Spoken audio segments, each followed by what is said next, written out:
The Florida Gators are making a push for the top cornerback in the 2025 recruiting class.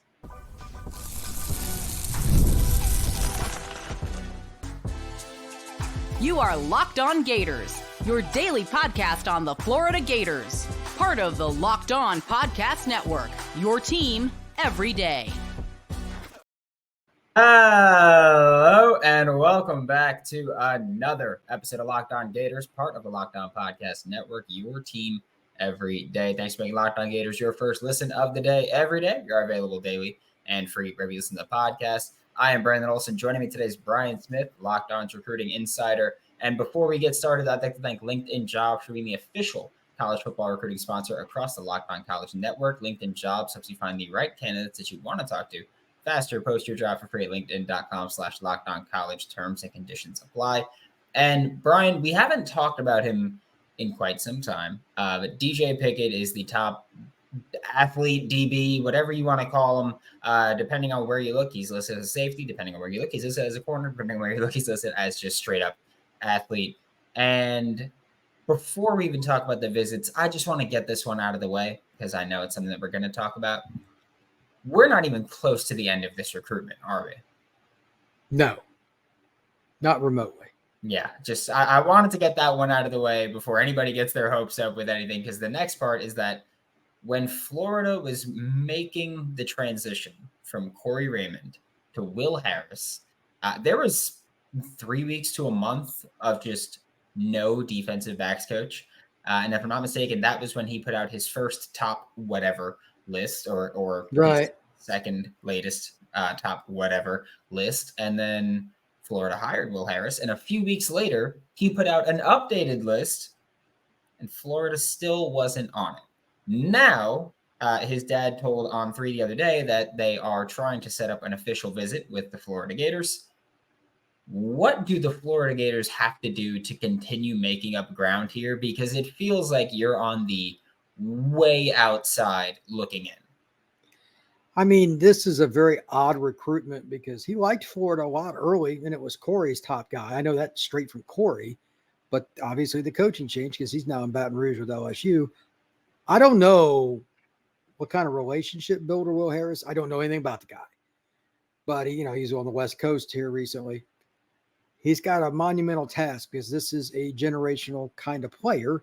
He's 6'3", 6'4", he's 200 pounds probably by the time he graduates college. Right now he's kind of thin. He's $175, $180, whatever. But he can play corner or safety at his size, like guys that are 5'11".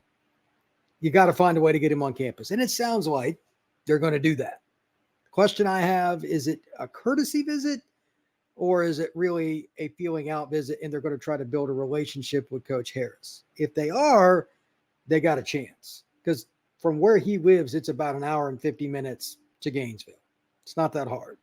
So I'd imagine that Florida's going to push hard for this young man. And they need help desperately in the secondary after the horrific whatever that was that I saw last year. And I know you and I talked about it a lot. We don't understand this because they got players, but there's not a lot you can do to screw up DJ Pickett. He's as rare a DB as I'm ever going to scout. So they have to give every ounce of effort they can. Whether they got a shot or not, I still don't know. Maybe Florida doesn't know either because they're building a relationship with the new coach. It's really late in the game to do that, but I mean, this is the circumstance they're in. So here we go. Yeah. Last year watching Florida secondary, I've never been more confident that I could play college football at that point. And I didn't make the tryouts for a MAC team. So I want to make that one clear. And I was never more confident that I can go out there and do what they were doing. I can give up 25 yards a catch. I can handle that. And that's what we saw. I did want to ask, because he's listed again, safety, corner. And I know you said, play him safety, play him corner. For a defense like Florida that very cover 3, cover 1 heavy, going to play more 2 and 4 this year, where would you slot a guy like that? Part of it is I would move DJ around. One of the running jokes I have with DJ when I see him at an event is I say, man, I'm tired of trying to get video of you. And he'll look at me funny and I'll be like, every time I try to take video, nobody throws the ball at you and all my video is worthless pretty much. He just smile. He doesn't say much. He'll just kind of grin. if Florida, I mean, they got players at all levels. It's not a lack of talent. Like they were just discombobulated last year. That's the nicest way I could put it. That's kind of sad, but they, guys were running pretty much free far too often. It's the easy way to put it. If you've got a hole somewhere, DJ can probably play. He's a pretty physical kid. I just don't know, like, if there's a specific spot. You got to move him around so the other team doesn't scheme against him. If you play him at corner, whoever he's guarding is probably not getting the ball. But you play him at free safety, he's got a great chance at being a ball hawk and getting picks. It's good either way. So where's your weakness at would be my best answer. Indeed, from talking to him, he doesn't care. He doesn't really care. He just wants to, like, if they played him a receiver where he'd be okay with it. And he's, by the way, he's really good at that too. So yeah, I don't know where he's going to play. He's the rarest guy though. Like he's well over 6'3", probably 6'4", and he can still play corner. I thought he would outgrow it, but he's still so athletic and such like a slinky with how he moves. It's really hard to put it in perspective. I've never seen another kid like it. I have to ask, do you think he could play star? Because for me, I've said, and I've put it on record, I think star is the hardest position to play outside of quarterback in football. It is. And so I'm just like, if you could play that, I'm not saying to do it, but I'm just curious if he's someone that you think can play there. He would be, from a size standpoint, DJ Pickett would fit that the best because of the length. He could at least handle some of the tight ends a little bit. Now, that tight end matchup, like when you come out in 12 personnel and a tight end's in the slot, that never works out well for the defense. Like there's no fixing that unless you've got a really, really rare defensive player that probably lines up at linebacker most of the time. But those guys don't normally cover well enough. Pickett is physical enough to at least be effective in the screen game there, and he would be able to handle a lot of receivers. Now, the 5'7", 160 kid is the one that's going to get Pickett the most problems, and that's fine. You just got to tackle those kids. They catch a lot of short passes. Just don't let them get away. But everything else, like not many teams, wherever he lines up, I'm telling you, teams will not throw. They're going to go somewhere else because he gets a lot of picks. Incredible hand-eye coordination is probably his best trait. When the ball's near him, he catches it. He takes the ball and goes the other direction. So DJ Pickett, LSU, Oregon, and Miami are considered the big players. They've been considered the big players. And I know that a lot of people write off Oregon because of the distance, but his dad said, like, hey, Oregon, like, distance doesn't matter at all. Like, we don't care about it. So LSU, Oregon, Miami, big players for DJ Pickett. Florida, looking to set up an official visit. And his dad also said that Florida State making a push, too, for an official visit if they can get it. If I put you on the spot here, how do you think this recruitment plays out? I think if I had to pick, it's Miami or LSU. The official visit to Oregon is the key. He does like Oregon a lot. He's been out there a couple of times. That's a really unique situation. For some reason, Florida kids like Oregon. I don't know. It's all the flashy uniforms. I guess. You just look good. Look. Dallas Wilson grew up liking Oregon's uniforms. He's committed to them right now. So whatever. Far as DJ goes, to be really honest with you, he's a kid that can go any direction, though. He is a take it by the moment kind of kid, doesn't say much, doesn't leave his business out there very much. I don't know. His cousin, Booker, just signed with Miami. He's an outside linebacker, but I would not bet on any school. I actually talked to somebody that knows him well the other day, and he's like, I have no idea where he's going to go. I'm like, okay, we're good. We're good. So it's going to play out. I know his birthday or something like October 6th. I forget what it is. He's allegedly going to announce. I don't know. Depending on where I think he's going to go, I might go down to the commitment. But even then, I imagine he'll still talk to schools until signing day. It's a really weird deal because nobody's going to stop recruiting a kid with this rare of physical traits that Pickett has. Yeah, even if he was already committed, we asked this question earlier. Not going to end anytime soon. So absolutely not. Even if he was already there, it's like, yeah, no, we know that he's still going to be recruited heavily. Speaking of players that are committed and still being recruited heavily, we're going to get to that in just a second. But first, a quick word from Game Time. Today's episode of Locked On Gators is brought to you by Game Time. Game Time is an authorized ticket marketplace of the NBA, which makes getting playoff tickets even faster and easier. Prices on the Game Time app actually go down the closer that it gets to tip off. So if your favorite team is still in the playoffs, Sorry, Magic fans. Then you can go ahead and get tickets late here and try to help your team and try to see your team play in these big games with killer last-minute deals, all-in prices, views from your seat, and the lowest price guarantee. Game Time takes the guesswork out of buying tickets. The lowest price guarantee is that if you find tickets in the same section and row somewhere else, Game Time will credit you 110% of the difference there. So take the guesswork out of buying tickets with Game Time. Download the Game Time app, create an account, and use code LOCKEDONCollege for $20 off your first purchase. Terms apply. Again, create an account, redeem code LOCKEDONCollege for $20 off. Download Game Time today. Last minute tickets, lowest price guaranteed. Thanks for making Locked On Gators your first listen of the day every day. We are available daily and free wherever you listen to podcasts. Joining me is Brian Smith, Locked On Recruiting Insider. And we talked about DJ Pickett. Now we're moving on to Tavaris Dice, who is already committed to the Auburn Tigers. What is your latest opinion on him? Because it's been a long while since we last spoke about him. Very athletic kid. He is built. He looks like the guy you want first off the bus when you go on an SEC road trip. Great kid, really positive, 6'5", 293, plays at one of the best programs in the state of Georgia. Committed to Auburn, but Florida State, Florida, numerous other programs have gone after him, and I'm doubting that's going to change. The good news for most schools is Georgia wants bigger offensive linemen, so they're not going to be involved, and he is a Georgia kid, so that's important. I just don't know if he's committed to Auburn truly or not, but I think they're the leader. He's been there the most. Florida's the one's got the June official visit with him, though. So, again, these recruitments kind of tend to linger, but right now Auburn is the leader in the clubhouse. Florida, but last time I checked, they need offensive tackles, so very much so. So I'm sure that Billy and his staff are making a concerted effort. Yeah, I do have to ask, because you mentioned offensive tackle, 6'4", 295. Do you have a specific spot on the offensive line that you think he's best suited to play at the college level or even more importantly, the SEC level? He can conservatively play right tackle, but his feet are good enough to play left. Whether or not he gets the technique and all that, that's why O-line is so hard to project, is anybody's guess.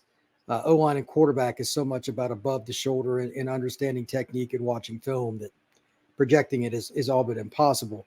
But he does have the physical tools that you're looking for. Like the shape that this kid's in is not normal for a high school kid in the South. He's really, really, really, really athletic for a kid that's over 290. So I think he could play left tackle, Gators or otherwise. Just need to see how he develops from a technique standpoint. So 6'4", 295, in really good shape, really athletic. Now I have to ask the next question that we always ask about offensive tackles, which I'm also changing the question because I feel like I usually go, oh, can he contribute as a freshman? And I can answer that myself and say probably not for most offensive tackles or most offensive linemen in the SEC. But how long do you think Tavaris Dice will need before he's ready to play a significant role on the offensive line? And I'm just going to say significant because Florida typically goes about 8-9 deep on their offensive line with rotations. End of his second year, he should be, as a third-year player, he could be able to start. If he starts sophomore year or as a redshirt freshman, as it will most likely end up being, Tavaris Dice would be ahead of the curve. Third-year players and above. That's what high school coaches will tell you. That's what college coach kids that go into college at O-line, the first couple of years, anything you get out, it's a bonus. It is about technique, knowing your assignment. Cannot allow the quarterback to take big shots, and they're always afraid to play young guys because of that. I totally get it. It's kind of the same thing with running backs and pass protection. They don't like freshmen very much. I get it. But athletically, if he picks it up, combine it with his athleticism, he could start as a redshirt freshman at Florida, Alabama, Washington, Texas, doesn't matter. Yeah, I have to ask this question because you mentioned, with so many offensive linemen, it's about the technique and getting that down, which, yes, obviously, like hand placement's a big thing. But with Florida's recruitment, their offensive line recruitment has been wild and well under fire. And they've kind of just gone, hey, we want relatively big dudes. We want athletes on the offensive line, and we'll develop them. We don't care about their rankings.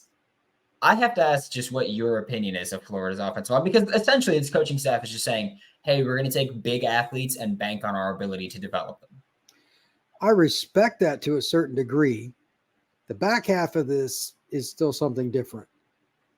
To me, Florida is conservatively a top 10 job in college football, probably top 5.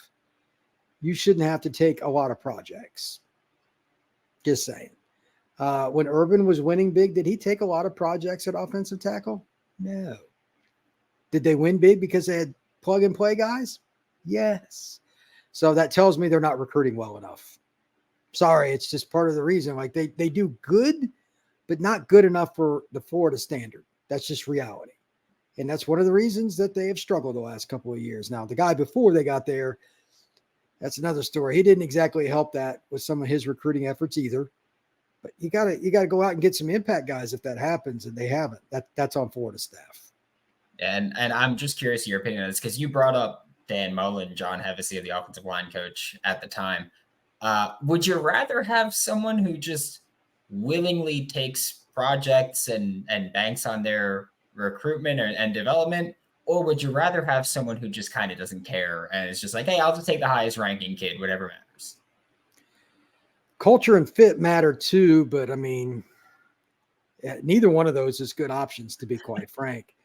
But I mean, taking projects is just not the way. I'll take the talent every time if I can only pick one of the two. Yeah, it's fun stuff to be a Florida Gators fan. Recruiting for the past really decade or so. It's really fun there. Going back to Tavaris Dice, I know you mentioned earlier that you're not fully convinced that he's hard committed to Auburn, which, to be fair, is any player really hard committed to any university in May in 2024? But what do you think the Florida Gators would need to do to convince Tavaris Dice to flip from Auburn to Florida? Because it's not just, oh, he's either going to Auburn or Florida. Like you mentioned before, there's other schools that are pursuing Tavaris Dice. So what does Florida have to do to convince Tavaris Dice, hey, this is the right spot for you to come to? I think it's the same thing I've said about a lot of other kids when you've asked this question. They need to win some games. They're probably going to have to flip a lot of kids that they're not going to get during the summer, but they're not going to get them if Billy and his staff are still on the hot seat. They got to beat Miami, etc. They need to be like 5-2 out of the gate or something, and I don't see that. But if I'm wrong, so be it. I just don't know what else they can do because they're recruiting hard. I'll give them credit. They're recruiting hard. They're in on a ton of kids. But just ask yourself, outside of the kids that are maybe just really local or grew up at Gator, how many kids do they weed for?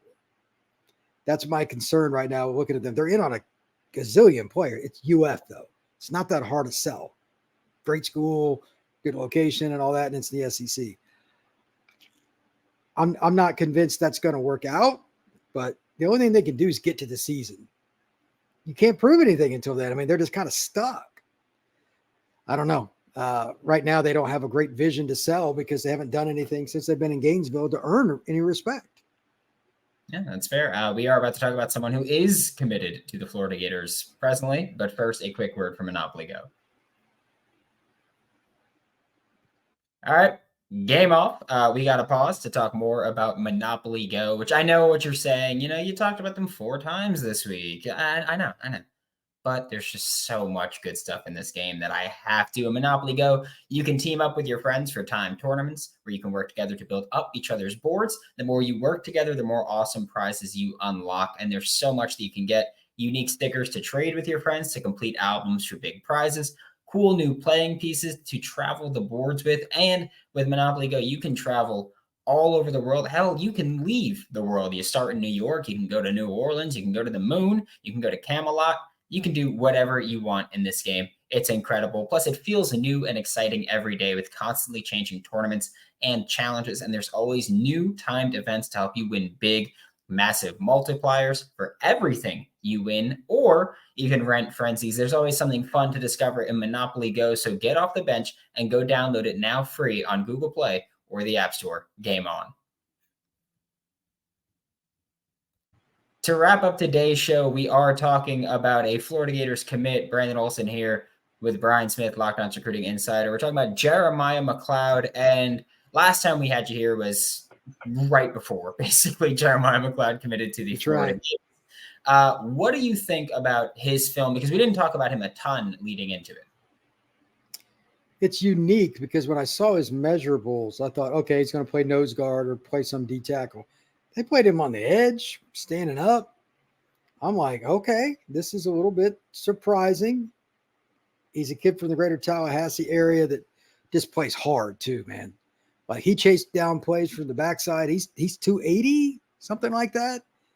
I was impressed. Like if he lived in Orlando or Tampa or Miami, Fort Lauderdale areas, his recruitment would be much different. Now the schools came around on him, and Jeramiah McCloud, is probably happy about it. But like, man, that is a really good player. I think he's better than some of the kids ranked ahead of him, in state and otherwise. He's an intriguing guy. I think he could play pretty early at most schools.